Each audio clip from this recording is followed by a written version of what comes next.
Are we We are set? broadcasting. Yeah, we are all set. Okay.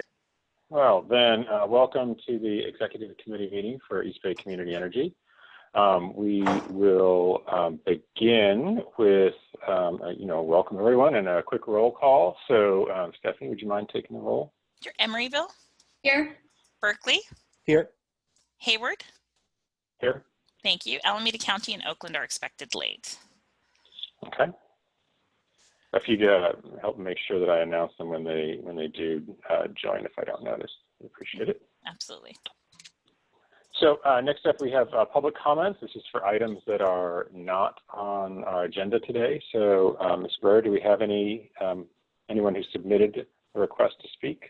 We do not have any public speakers, and just as a reminder, attendees can go to ebce.org, visit our public meetings page, and register using the public comments link to make comment during the meeting. Okay, yeah, and that does apply to each item on the agenda. Yes, I do have a Blair, that to each item on the agenda. Blair B has recently raised their hand. I do not have a completed speaker form for them. Okay, I can't see that in the participant list, but Blair, if you'd like to make a public comment now, we can give that a try. Can you unmute them? Or? Yes. There we go. Hi. Go ahead, Hello, Blair. can you hear me? Yes, we can. Thank you very much for taking my public comment. I'll better learn that system in a minute. I wanted to speak on the items today. Thank you very much. Hi, I would like to speak on public comment about items 11-12 from your Board of Directors meeting yesterday, Wednesday, April 22nd.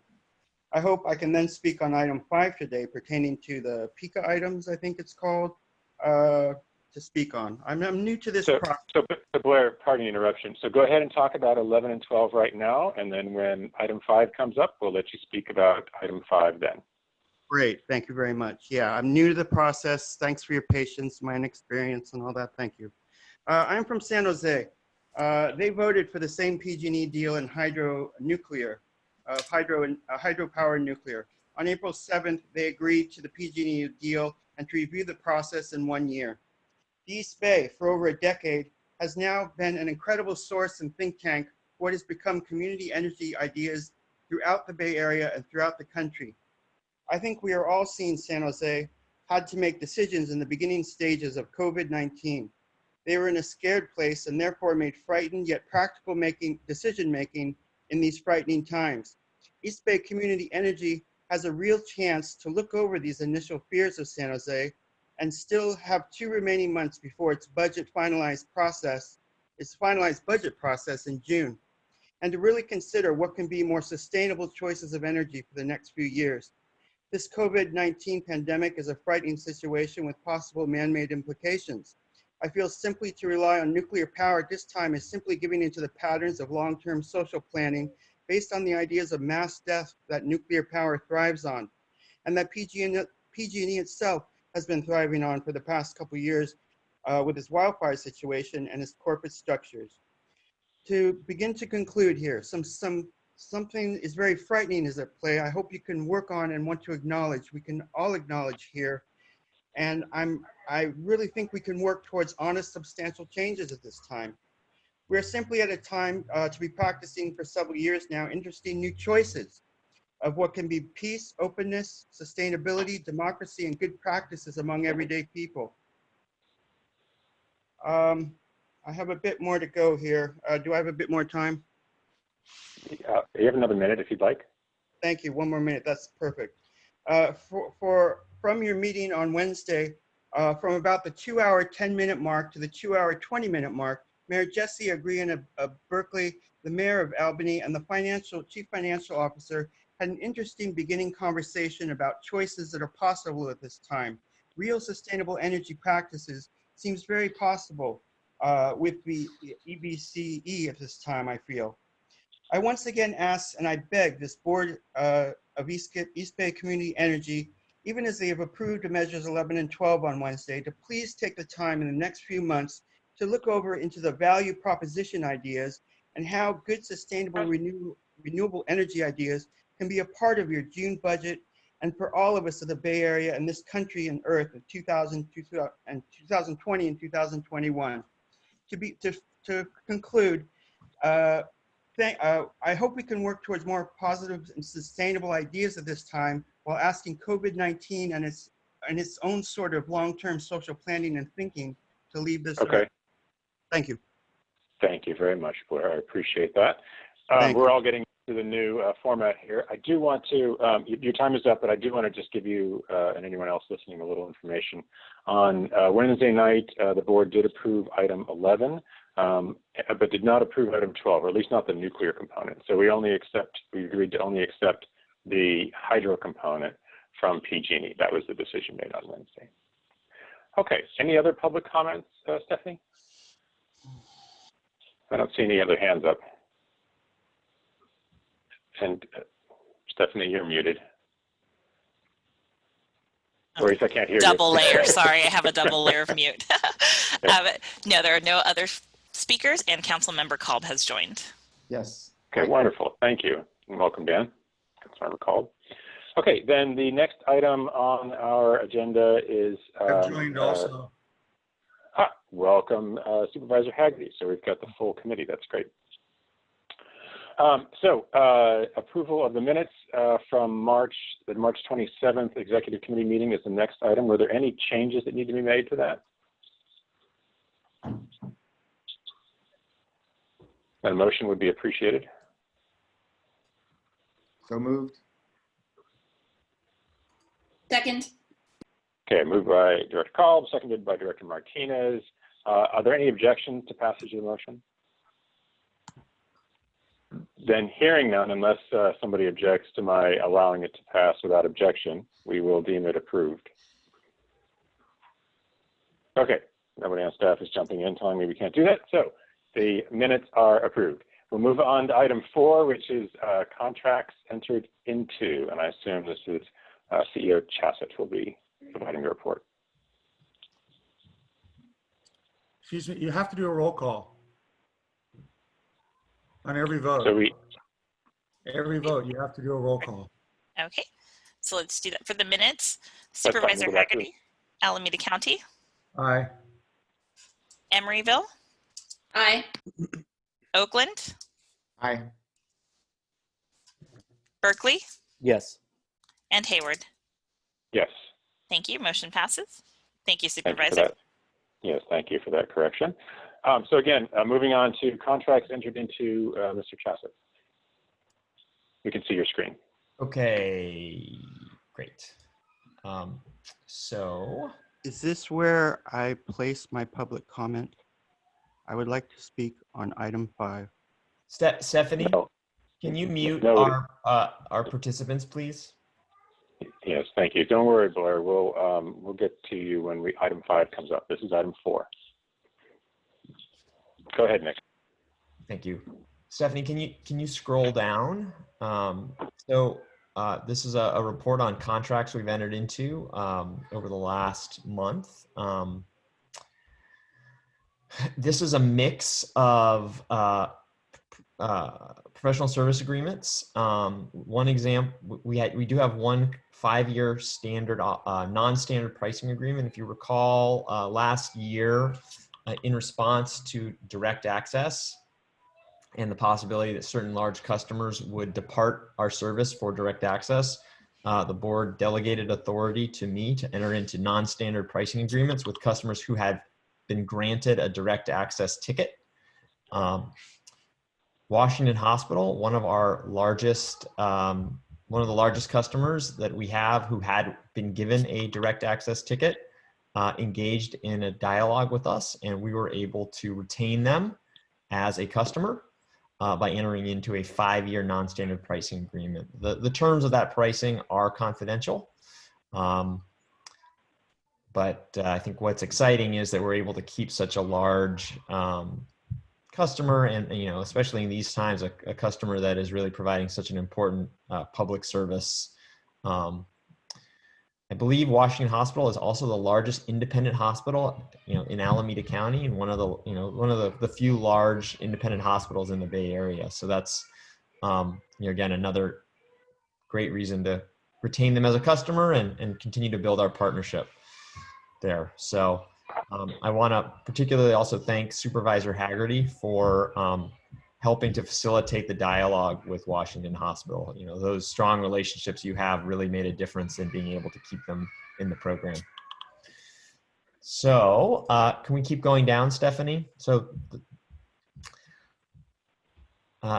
one of the other things we have listed here are the first round of our grant agreements for both cities and medical institutions. So here, I think we have our grant, we reflect our grant agreement with Alameda County, with City of Oakland, City of Berkeley. I'm not sure if the City of Hayward made it in here as well. But what you're seeing here is the first round of the grant agreements of our COVID relief efforts are here, both with our cities and then some of our medical institutions. So we have Highland Hospital, or the Alameda County Health System, St. Rose's Hospital in Hayward, Children's Hospital of Oakland, are the three medical institutions. And we chatted about them a little bit on Wednesday. Those grants are for the purchase of PPE equipment for frontline medical workers who are at those institutions. So that's that. Okay, thank you, Nick. Director Martinez, go ahead. Nick, I want to thank you for spearheading those grants. I think it's a really important and timely use of that money.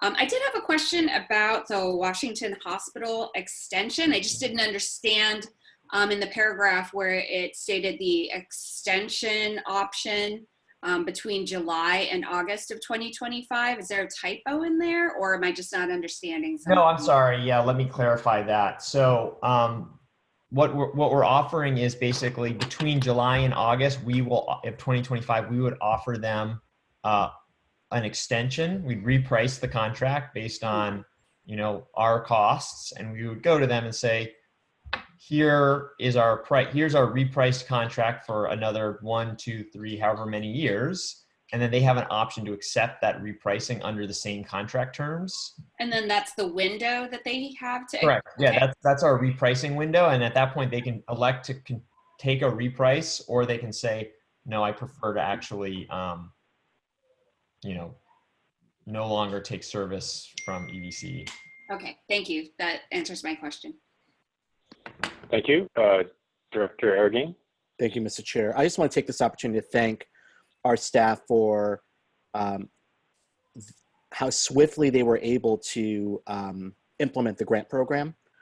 And I mean, literally after we had given authorization, they were in touch with all of us on which organizations would be the best use of those funds. And the staff worked very, very rapidly with the City of Berkeley to ensure the funds were allocated. And I just want to express my appreciation for not just the idea, because it is actually making a real difference on the ground for our small businesses and for our residents. So I think this is a really good way for us to support our communities during this time, but just the speed and efficiency in which this was implemented. So thank you. Absolutely. Thank you, Director Arreguín. Any other? I don't see any other hands up, so I will just echo those comments. The money was transferred over to Hayward very quickly, and we're going to be putting it to use very quickly as well. So thank you for that. I think it was a great idea from the staff and the CEO, and I'm really pleased that it's being implemented so quickly. Any other comments or questions on the contracts? No, I too want to congratulate Nick and the staff on doing a great job and getting this money out to the community. I mean, that's what we're all about, and I think we're proving it. I know this, I think at some point, and I think we had a little bit of a discussion about the other night, but it would be nice if we could put a little bit of money into our newest partners, even though they haven't put it in. They could then see the benefit of why they're a member of this agency, especially after the length of their first meeting. Thank you, Director Haggerty. Anyone else? Okay, so this is an informational item, so there's no action to be taken, but we will move on to item 5, the PCIA update. We'll start with the staff presentation, then I'll take public comments, and then we'll take comments from board members. So item 5. Stephanie, am I sharing my screen on this one? You are. Okay.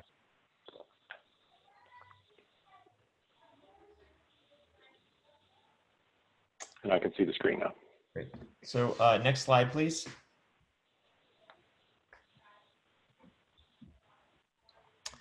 Okay, so the purpose of this presentation is to give an update on, kind of where the PCIA is moving, but probably more than anything, to provide an update on, kind of an initial update on sort of the implications for EBC's finances. So as you can see here, in March 2020, the CPUC, the PG&E filed their new 2020 PCIA rates, and that are going to effect on May 1st. Based on our analysis, what we're finding is a 46% increase in the PCIA and a 1%, coupled with a 1% increase in their generation rates. And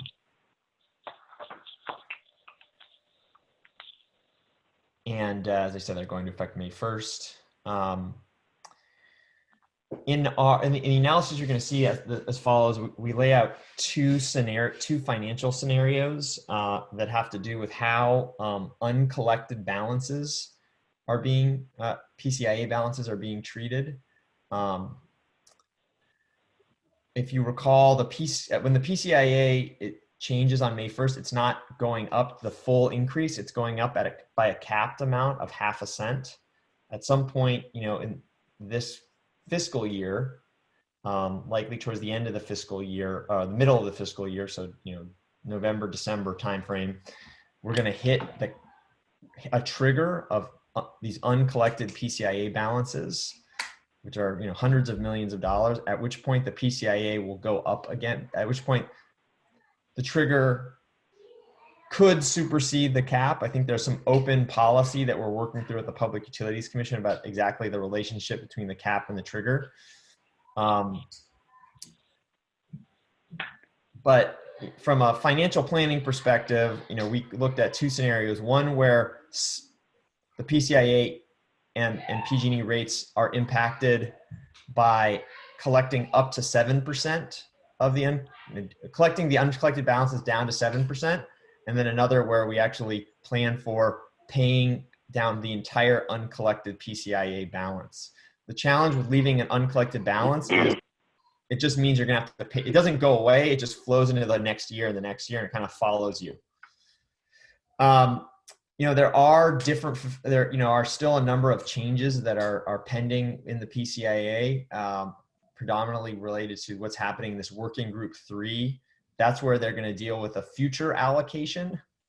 So when we take up the allocation again, say next year, it's going to be a longer term allocation, and the parameters are being worked out right now at the Public Utilities Commission. So next slide.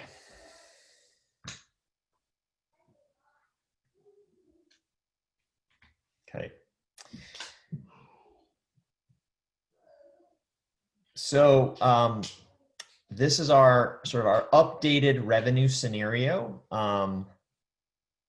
that we are kind of looking at. This is a slightly different. These are slightly different values than we had presented, I believe, in February. These sort of reflect the most recent filings. They're slightly better for EBCE. If you recall, previously the worst case scenario, so the PCIA fully recovered, would reduce our revenues down to $330 million. Here we're expecting that our revenue reduction would actually only be down to $372 million. And previously under the 7%, collecting down to the 7% cap would have meant revenues of 360, and now we're projecting 387 million. So about a $27 million benefit for that 7% under collection. So the next slide is probably the most helpful one though, because it shows sort of the financial picture. So this now, you know, consider this in the context of our projected expenses. Our total projected expenses are $396 million. That does not, that though does not reflect the implementation of the procurement floor. Once you implement the procurement floor, we actually are, you know, it's about a $10 million, $11 million reduction. So you actually, under the 7% under collection and the new procurement floor, and when that flows through, you actually have projected revenues and expenses that are more or less at parity. There's about $1 million. I think the latest projection I saw this morning was we are $200,000 in the black. But there's a lot of that $361 million of projected energy expense could easily swing $20 million each way based on, you know, how hot it is this summer, natural gas prices. There's a whole set of factors there. So, you know, we could end up better off, which would be fantastic. Obviously, there's a scenario where our costs are higher than expected. So, this is just sort of the midpoint. And then there's also, you know, we project $2 million of uncollectibles. That's very likely to be a significant underestimate of what we experience this coming fiscal year. Because the 2 million is more sort of our average uncollectibles as opposed to, you know, the uncollectibles in the new world we're living in right now. So what you see is, you know, kind of a range of outcomes from somewhere between sort of the $9 million deficit to all the way to a $24 million deficit. Challenge being we don't account for COVID, so, you know, those are likely to be worse. They also don't account for the procurement floor, which helps. So maybe think about it as under our new procurement, a range of break even to $15 million deficit is reasonable. And then we're in the context of the budget, we will be looking at some of we'll be coming up with some scenario analysis around COVID. And so that we'll provide some updates on these values in the context of the budget. And so I expect that, you know, those values will actually be less positive for us after we do that. We do sort of point to some of our mitigation strategies. As again, I've said it a couple times now, power content adjustment, we've made that adjustment so that that benefit will be flowing through. We've identified somewhere between $2 to $5 million of cost savings associated with, you know, slowing some new hiring, spending less money on, you know, outside consultants, and some changes to some of our local development spending. Let me just note on the local development side, we'll bring this forward again next month. The likely reductions in local development would be for what we sort of would view as our sort of tier 2 focus areas. So in all scenarios, we intend to bring forward a local development budget that has a significant investment in electric vehicle charging, a significant investment in energy efficiency, and you know, continued focus on local solar and storage. And so in a sort of tighter budget, you know, we may end up focusing really on those 3 core initiatives and not pursuing, you know, some of the other activities that are really positive and important, but you know, can be delayed presumably. So that's just some context for the reduction in local development in particular. And then, you know, there are revenue enhancement strategies, modifying the Bright Choice discount and then modifying the Brilliant 100 rate are both, things to consider to further increase revenues. We're going to be further, evaluating these in the context of the new procurement, the new procurement parameters too. And so those values may move a little bit, particularly the Brilliant 100, as we have now just the hydro allocation. So we're going to look at that further. But I think that I'll leave it at this. The big takeaway from my perspective is we have the tools in the toolbox to, I think, effectively manage through the next year. Even if we find ourselves in a position where, the current recession and economic circumstances erode revenues further. We do have significant reserves. So I feel very confident about our position this year. The biggest challenge is sort of the current and ongoing uncertainties going forward, and how that will affect some of our sort of our value proposition, in 2021 and beyond. But again, I think we're well positioned to take on, whatever comes at us, while still continuing to invest in new clean energy resources. And, I think one of the things we look at in 2021 in particular is, as our wind and solar projects come online, our expectation is those will actually help to lower our costs, because today we're buying, say, renewable energy at what is a premium to what our contracts are. And so our hope is that those will further deliver, economic benefits, and will also help us accelerate, bring more and more renewables on faster. All right, so that's. Okay, thank you for the presentation. I'm looking for hands to go up, and I see Director Martinez.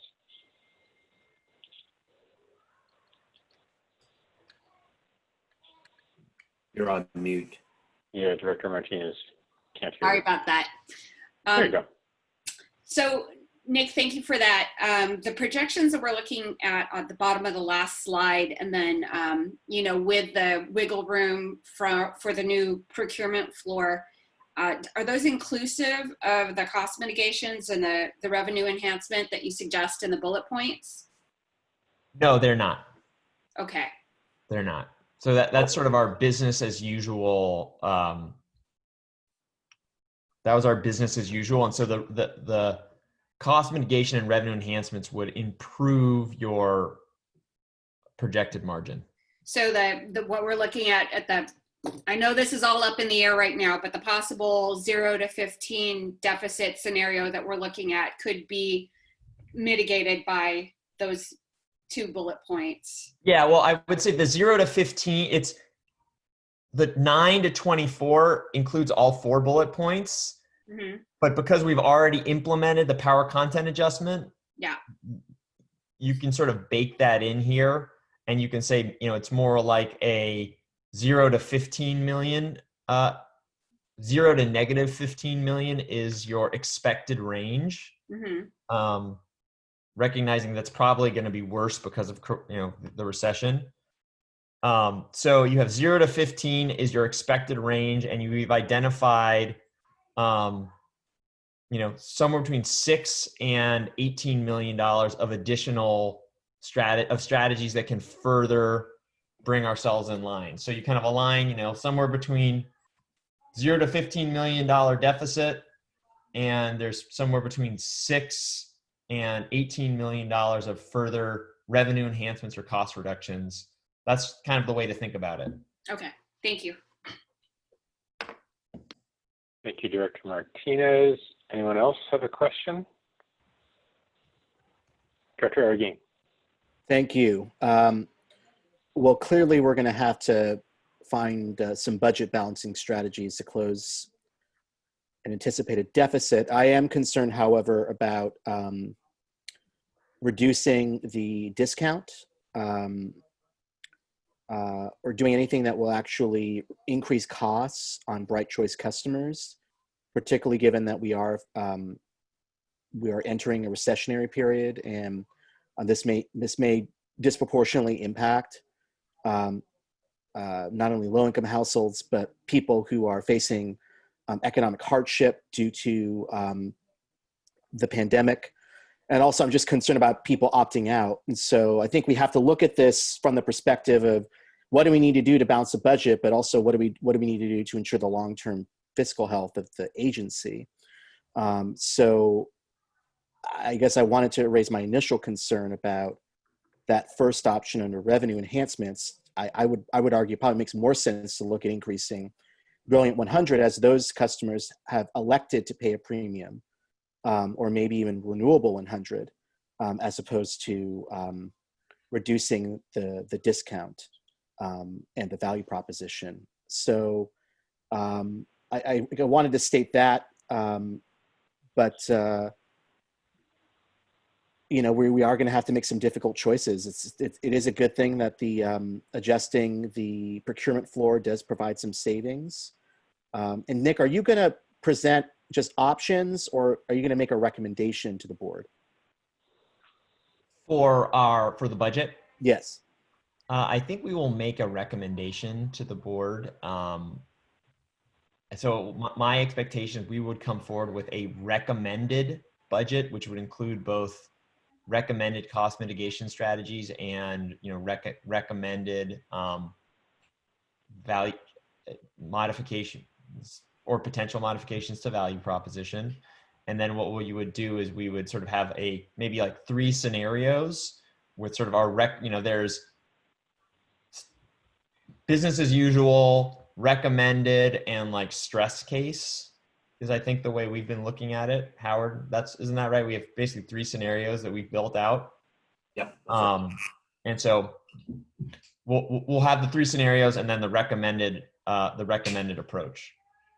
Okay, thank you very much. I mean, you know, any of these things is going to be difficult, but you know, we are going to have to make some difficult choices, and I just do think it's important to look at this from the bigger picture of how can we keep customers, how can we mitigate economic hardship for people in our communities, but also how can we address the deficit in a way that is equitable. Thank you. Thank you. One comment just on that context. Go ahead, Howard. The one thing I wanted to share with the board to make sure that this was, that you were aware of this, is the 7% under collection cap that is sort of referenced here. There is steady buildup over time in the initial months of our fiscal year, where I would say we estimate the first half of the year to have stronger revenues than the second half of the year, because as you accrue that up to that 7% cap, you have a lower PCIA rate up until that point. And then we assume in this forecast that once you hit that cap, PG&E makes a supplemental filing that basically says, hey, we're under collecting here, we need to charge a higher PCIA rate. And then the CPUC will make a determination based off of that filing to say, okay, we will allow you to recover it, and it will be over this amount of time that you can recover it. And so what we projected here is basically in January, the PCIA increases to account for more recovery of that under collection, if you will. And so I emphasize that now just because there may be a recommendation that we ultimately put forth that doesn't include, say, revenue enhancement strategies such as, you know, reducing the Bright Choice discount, because you can wait until potentially October, November, December, maybe even January, to get a sense of when that cap is hit and what the CPUC's reaction will be to that cap, to know then just how bad the revenues may be in the second half of the fiscal year. So there may be a little bit of time to react. Go ahead, Jesse. Sorry, just a follow-up question. So how long are we anticipating, well, I mean, I guess with respect to COVID-19 and the economic impacts, it's uncertain, but around the PCIA, how long are we anticipating the kind of economic impact to last? So our initial assessment was, or our initial thinking prior to COVID-19 was that 2020, kind of the 2020 timeframe, and we call it the 2020 PCIA, but because it's going to affect so late, it's likely to, we're moving towards more of like a fiscal year as opposed to a calendar year in terms of how the PCIA gets implemented. So the 2020 PCIA, which we sort of track to our fiscal year, our expectation was that was going to be sort of the high point, and there's some modeling that third-party consultants have done that supports that, and then it declines in like small ways for the next 2 to 3 years. So the hope being that if we can sort of find a way to be sort of $5 to $10 million, at most $5 to $10 million in deficit for this fiscal year, things will improve. We're not going to see the kinds of strong margins we maybe have seen in the past, but kind of low to mid single digit margins thereafter. That was sort of our hope. Now, because of COVID, that's going to both hurt our finances because you see increased uncollectibles, but it also is likely to increase the PCIA, at least in the short term, because if you assume a 10% overall reduction in energy consumption in Northern California, the way the PCIA, that won't actually reduce the total quantity of PCIA, because the PCIA is typically driven by solar and wind and Diablo Canyon. These are all plants that are going to generate no matter how much consumption, no matter whether consumption is up or down. So you're spreading the same PCIA over fewer megawatt hours, which will increase the overall PCIA. So unfortunately, this could have the effect of increasing the PCIA. Now, it will likely also increase PG&E's underlying rate. So from EBC's perspective, our headroom, our differential might not be significantly impacted. We're trying to get our heads around exactly what's going to happen to PG&E's rates versus the PCIA. But I think our initial thinking is that things could be worse than we had forecast. Okay. Thank you, Director Arreguín. I assume you're done. Yeah, I just one last comment, which, a lot of this is kind of anticipating or guessing what the impact is going to be, and we just have to kind of evaluate things in the coming months. But I am concerned about commercial customers who close and look at and those accounts being lost, and just knowing that many businesses are closed because they can't operate under the shelter-in-place order. Some have elected not to reopen. So that's just another uncertainty that may impact our budget that we just don't know the effect of at this time. And I know that we have staff that have done outreach to large commercial customers in the past, and there may need to be some outreach with respect to this particular issue. So just wanted to put that out there. Okay. Thank you, Director Arreguín. Director Hagerty? I guess for me, the difficult thing for me to understand is, the PCIA is nothing but a PG&E ripoff. And I don't know why we're just not, it just seems to me like we're just rolling over and taking it. And I guess, are you saying, Nick, the fight is over? There's nothing we can do. We just got to suck it up and do it? No, the fight is not over at all. I mean, I would say, we have I have 3 full-time staff whose only job is to fight the PCIA. I think EBC has we dedicate more resources to fighting the PCIA than any other CCA, and we're actively fighting it. And the PCIA that we saw this year, through our efforts, we reduced the overall PCIA by hundreds of millions of dollars. So it would have been significantly higher than it was had it not been for, our team's diligent efforts around that. And we're going to continue to fight it. and we're going to continue to try to get as many things taken out of it as possible. I think what we're presenting here is, look, if we're not as successful as we would like to be, these are what the financial projections are. From here, from my perspective, it's all upside. I would rather present a more grim picture, plan for that, and then find ourselves in a better position to say, wow, we actually, generated positive margins this year. So going into the following year, we have more ability to invest in local development or renewables. Oh, does this decision solely rest with the PUC, or can the governor weigh in on this at all?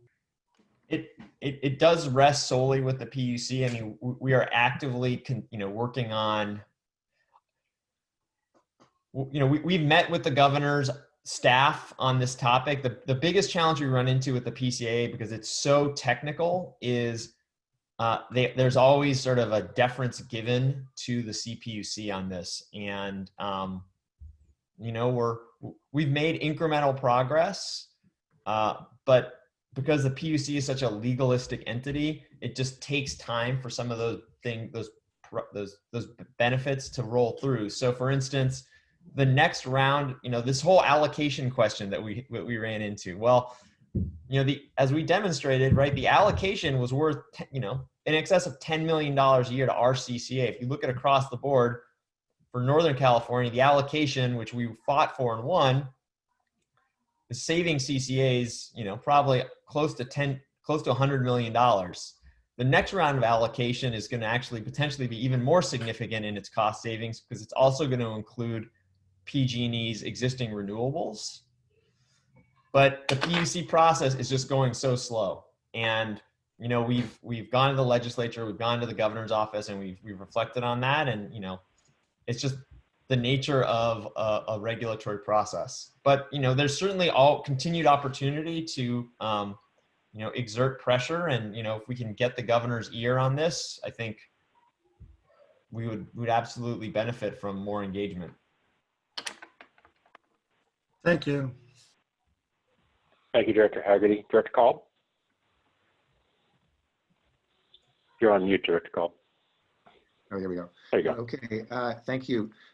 So my questions were similar to what Scott had. I mean, obviously, technically, the legislature could weigh in on changing the formula, guidelines, criteria, and so on. I don't think they're going to, but they technically could, and legislature could effectively lead to overruling or forcing the PUC to overrule itself, but not likely to happen. But isn't phase 2 of the proceeding still in progress? Is that right, Nick? That's right. And could the results of that ultimately have a beneficial effect for starting next year in the PCIA charge and beyond? Yeah, that's our hope. Our hope is that the phase 3 is what it's called, actually, is going to have a meaningful benefit for us. The big fight we're having is with not only over what the parameters are, but it's just getting the PUC to act quickly. So, our hope has always been that they would implement for 2021, but their judges are moving slowly, right? So, and then the utilities will all, the bigger challenge is even when you win, the utilities say, oh, it's going to take us 2 years to implement this. And, it's just slow rolling. And at phase 3, is there a possibility either in phase 3 or to revisit something where we could change how they incorporate utility-owned generation or phase that down? I mean, that seems to be the most ridiculous part of how they created the PCIA charge is utility-owned generation. So, I think what we've consistently heard, and it's hard to argue, is the biggest driver of utility-owned generation costs is Diablo Canyon. And because Diablo Canyon is coming out of rates in 2024, there's just no willingness to do anything but wait for that to happen. I see. And I think that's both in the legislature and in at the Public Utilities Commission. Once you take Diablo out, the remaining utility-owned generation, you have the large hydro. Those are typically pretty cost-effective resources. depending on the water, it sort of depends on the water year because there's a lot of fixed costs. So in a good water year, they're very cheap. And in a less good water year, they're more expensive, but still it's not a huge driver of the overall PCIA. And then there are some gas plants, but those are pretty new gas plants. So they're not a huge overall driver. It's really Diablo and then all the really expensive older solar and wind projects. Okay. Is there a breakdown of that, of what is, of all the utility owned generation and how much each? No, unfortunately, no such breakdown. I know that there's some modeling that's been done. I can ask our team to share what they've put together, but you would think the PUC would have that. Yeah, not that I'm aware. There's not a simplistic breakdown in that way. I think. Okay. All right, thank you. Thank you, Director Cald. I have a few comments, and I haven't forgotten public comment. We'll get to that in a moment.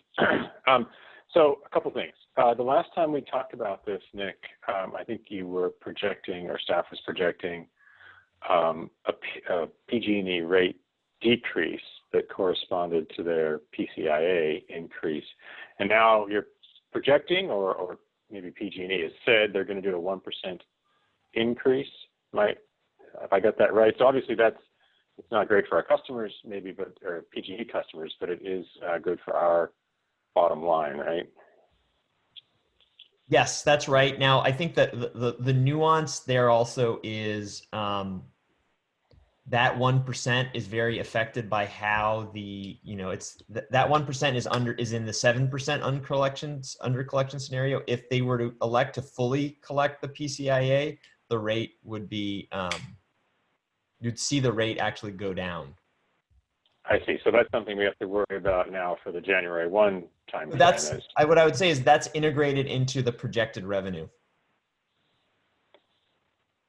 So when we project right, got it. I got it. Revenue, so you're projecting that to happen January 1, including the PCIA increase and a corresponding PG&E rate decrease that you were talking about before. And okay, correct. I got it. That makes sense. So, well, a couple things. First of all, I wanted to build or respond a little bit to Director Arreguín's comments about Bright Choice versus Brilliant 100. I fully agree with the comments about not wanting to increase Bright Choice or reduce the discount. Right now in the middle of the COVID emergency, we do have a lot of customers on that, and including a lot of our lower income customers, and this is not the time. But I strongly disagree that increasing the Brilliant 100 rate is acceptable, because it would fundamentally break the promise that we made around Brilliant 100. That was marketed by all of us as 100% greenhouse gas free, same price as PG&E. If it is increased even a little, then it's a different product.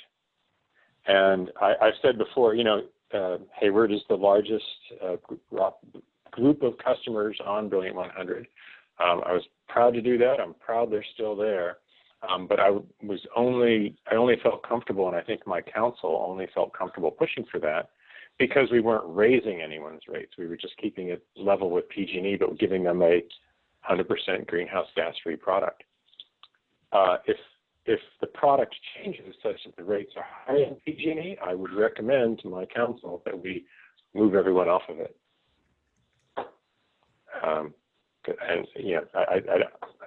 Because we would in effect be raising people's rates above PG&E rates. I don't feel comfortable doing that for our residents. Happy to let them do it by choice if they want to upgrade to Renewable 100. So just be aware that any change to Brilliant 100 discount or lack of one probably kills the product. I've said that before, but I think it's worth repeating. Thank you, Howard, for your comments around the timing and clarifying that, because I think it does buy us some time before we have to make potentially damaging decisions around the discounts, as I just described. I think we've got a few months, 6 months, to see how this sort of plays out before we have to talk about reducing the discounts or adding a premium for Brilliant 100. And that's good. And I think that is, I hope that is staff's recommendation, because we took some major actions on Wednesday night, which drastically changed the Bright Choice power mix. Unfortunate but necessary. We all voted for that, and accepted some large hydro from PG&E. And you mentioned, Nick, that there's $2 to $5 million in cost savings, and I'm sort of hoping that is enough for us to muddle through it around balanced. And I think if we wait 6 months before we make any rate discount decisions, it gives us time to figure out if we're right about that before we make drastic decisions. So I would encourage staff to consider that for the May budget recommendation. I'm going to pause in case Nick or Howard wants to comment on that before I finish up. I don't have any comments, Al. I hear you though. That makes sense. Okay. And then on your comments about fighting the PCIA, I knew we were doing that. I knew we were fighting it very hard. I really appreciated the way you framed it today. That we've got 2 to 3 full-time employees doing nothing but fighting the PCIA, and that's more than any other CCA, and that we're having some success. Not as much as we would like, obviously, but we're having some success at actually reducing the PCIA amount. I hope you say that more frequently and frame it the way you did today, because we get some criticism sometimes for not fighting the PCIA hard enough, and we're fighting it harder than any other CCA out there, and I think it's worth repeating that any time that it gets raised. Yeah, I think those are my comments. Any other committee members want to weigh in? Not seeing any hands. Director Culp, go ahead and follow up. There we go. I wasn't going to bring this up, but I guess it was brought up about the value proposition. I mean, with the exception of the care customers and what's the other program, FARA? FARA. Obviously, those two constituencies must keep the rates. We must have their rates be as low as possible. But other than those two constituencies, I would have no problem going from 1.5% discount to only a 1% discount in our base Bright Choice. I would do that tomorrow if we could, and I think that would be a smart financial move for us to do. But if I'm in the minority on the board, then fine, that's okay. But I'm totally comfortable with that, as long as we're protecting our low-income customers who are in the CARE and FARA programs. As far as the Brilliant 100, I tend to agree that I'd like to keep it equivalent to PG&E's base rate, so we can continue to get more people to go in that direction. I realize we're going to have a lot of challenges and decision points to make on our budget, which I believe you're going to be presenting in detail, or presenting a thorough presentation in May, and then a final adoption in June, is my understanding, right? Correct. Yeah. Okay. All right. Thank you. Thank you. Director Haggerty, I saw you. It looked like you wanted to say something. No, you're okay. Okay. Then let's invite public comment. I know we have Blair, and we may have a couple of others who want to raise their hand. Stephanie, if you would help manage that process, I'd appreciate it. Okay. Blair, you're unmuted. Hi, can you hear me? Yep, go ahead. Thank you. Thank you for explaining how you want to work items 11 and 12 from Wednesday.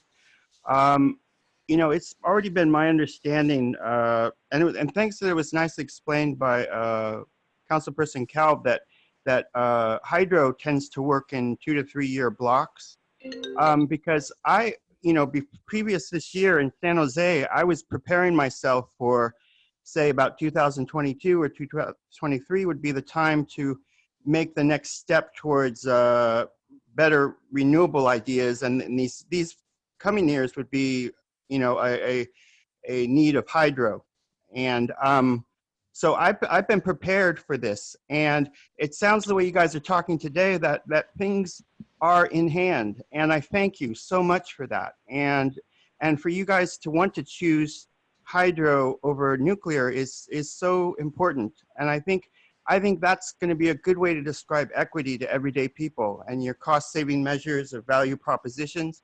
Those sound like economic ideas that are innovative and really hopeful. And I think, that would please low-income people a lot, and they would not feel they're being really screwed over at this time, because they are. And, I guess it brings up a larger question of how do we move forward in our future with social planning ideas. And, I don't know how to answer that. I think we should answer things as positively as we can. And it's better than the negative approach, which I think,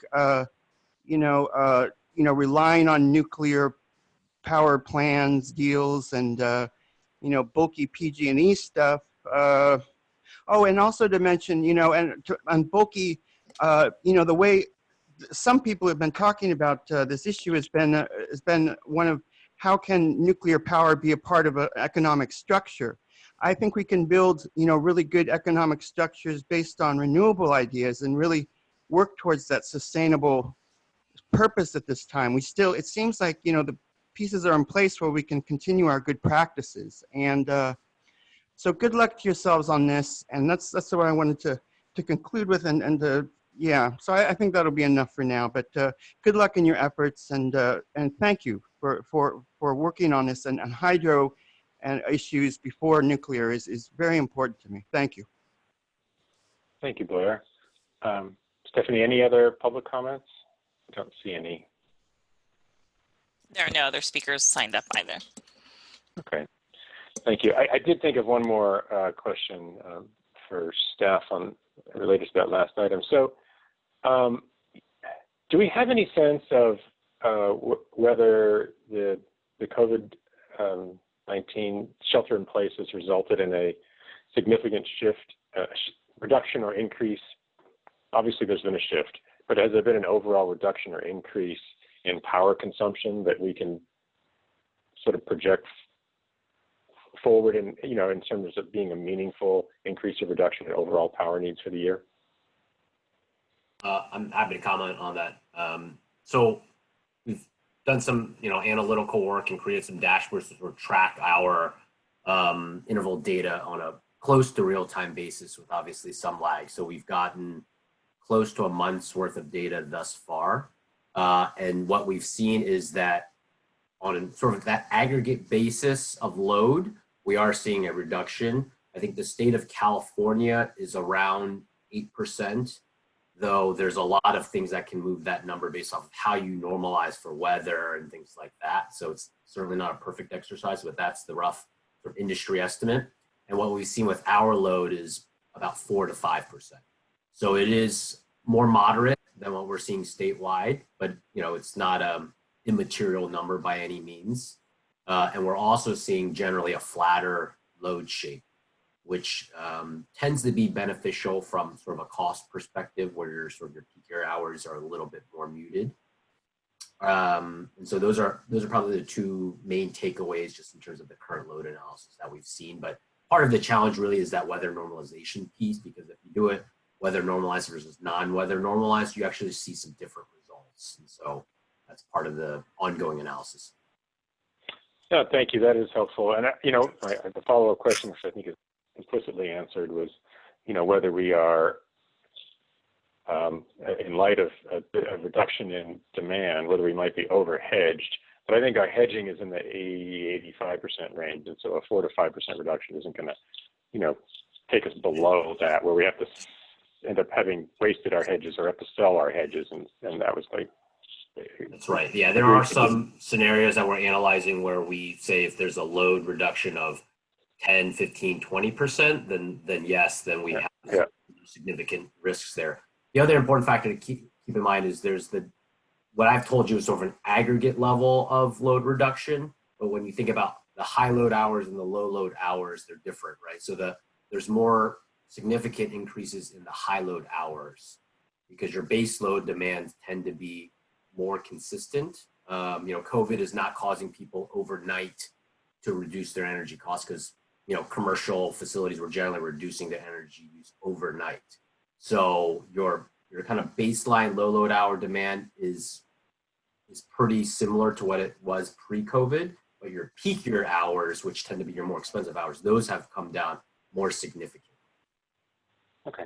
What happens for our hedges are on the high load hours, we have a little bit more headroom. Thank you. Thank you for digging into the details a little bit with me. Any other board comments on item 5? Okay. This was also just an informational item, so no action to be taken. So we'll move on to item 6, committee member and staff announcements, including requests to place items on future board agendas. Nick, can I assume that, or Howard, can I assume that at our next executive meeting, or is the next, I guess it'd be the next board meeting where we're going to get the first look at the budget? What's the plan for that? Do the first budget preview at the Finance and Administration Subcommittee meeting, which is in mid-May, and then we'll do the, with the full board, in the May meeting. Right. Okay. Any other announcements, staff or members? Yeah, Nick, I just noticed that on the board of directors, we haven't added the new ones on the website. Could you maybe get that done? Oh, we can't hear you, Nick.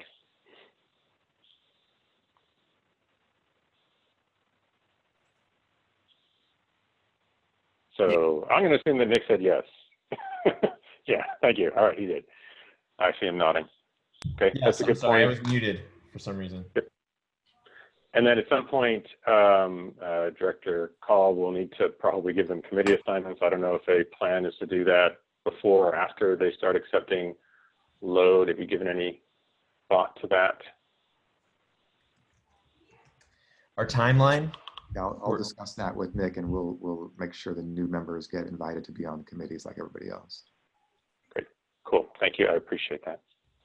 Any other announcements? Referrals? Stay safe, Yeah. everyone.